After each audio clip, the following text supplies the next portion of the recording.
कथेचं नाव आहे देवाचं गणित. एकदा दोघेजण मंदिराच्या बाहेर बसून गप्पा मारत होते. अंधार पडायला लागला होता आणि ढगही जमा होऊ लागले होते. थोड्या वेळाने तिथे आणखी एक माणूस आला आणि तोही त्या दोघांबरोबर गप्पा मारू लागला. थोड्या वेळानं तो माणूस म्हणाला, त्याला खूप भूक लागली. त्या दोघांनाही खूप भूक लागायला लागली होती. पहिला माणूस म्हणाला, माझ्याकडे 3 भाकरी आहेत. दुसरा म्हणाला, माझ्याकडे 5 भाकरी आहेत. आपण तिघं मिळून वाटून घेऊ आणि खाऊ.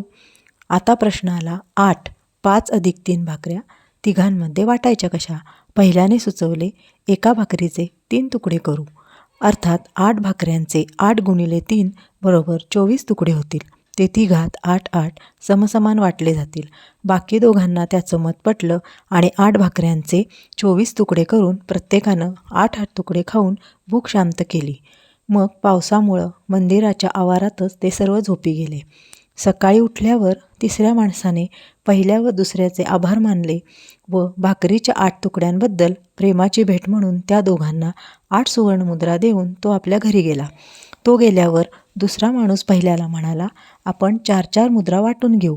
पहिल्याने याला नकार दिला आणि म्हणाला, माझ्या 3 भाकरी होत्या आणि तुमच्या 5 भाकऱ्या होत्या, म्हणून मी 3 सुवर्णमुद्रा घेईन आणि तुम्ही 5 घ्या. यातून दोघांची वादावादी झाली आणि त्यातून मार्ग काढण्यासाठी ते दोघं मंदिराच्या पुजाऱ्याकडे गेले. त्यांनी त्यांची समस्या पुजाऱ्याला सांगितली आणि ती सोडवण्याची प्रार्थना केली. हे दोघेही दुसऱ्याला जास्ती देण्यासाठी भांडतायत हे पाहून पुजारीही चक्रावून गेला. त्यानं त्या दोघांना सांगितलं की या मुद्रा माझ्याकडे ठेवून जा. मला विचार करायला जरा वेळ द्या. मी उद्या सकाळी तुम्हाला उत्तर देऊ शकेन. पुजाऱ्याला खरं तर दुसऱ्या माणसानं सांगितलेली 3 5ची वाटणी योग्य वाटत होती, पण तरीसुद्धा तो खोलवर विचार करत होता आणि विचार करता करताच त्याला गाढ झोप लागली. थोड्या वेळानं त्याच्या स्वप्नात देव प्रगट झाला. तेव्हा पुजाऱ्यानं देवाला सगळी घटना सांगितली आणि सुयोग्य मार्गदर्शन मिळावं अशी प्रार्थना केली. माझ्या दृष्टीने 3 5 अशी वाटणी उचित आहे असंही त्यानं देवाला सांगितलं. देवानं स्मित करून म्हटलं, नाही, पहिल्या माणसाला 1 मुद्रा मिळाली पाहिजे आणि दुसऱ्या माणसाला 7 मुद्रा मिळाल्या पाहिजेत.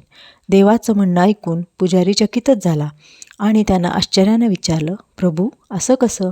देव पुन्हा एकदा हसला, म्हणाला, यात काही शंका नाही की पहिल्या माणसानं आपल्या 3 भाकऱ्यांचे 9 तुकडे केले, परंतु त्यापैकी त्यानं फक्त 1 वाटला आणि 8 तुकडे स्वतः खाल्ले.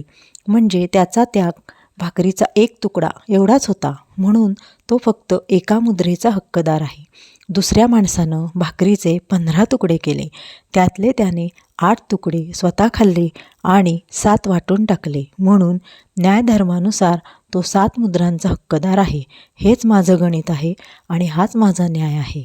देवाच्या न्यायाचं हे अचूक विश्लेषण ऐकून पुजारी नतमस्तक झाला. या गोष्टीचं तात्पर्य एवढंच, आपली परिस्थितीकडे बघण्याची समजण्याची दृष्टी आणि ईश्वराचा दृष्टिकोन हे एकदम भिन्न असतात. आपण ईश्वराची न्यायलीला जाणण्यामध्ये समजण्यामध्ये अज्ञानी आहोत. आपण आपल्या त्यागाचं गुणगान करतो, परंतु ईश्वर आपल्या त्यागाची तुलना करून यथोचित निर्णय घेत असतो. हे महत्त्वाचं नाही आपण किती श्रीमंत आहोत, हे महत्त्वाचं आहे की आपल्या सेवाभावी कार्यात त्याग किती आहे.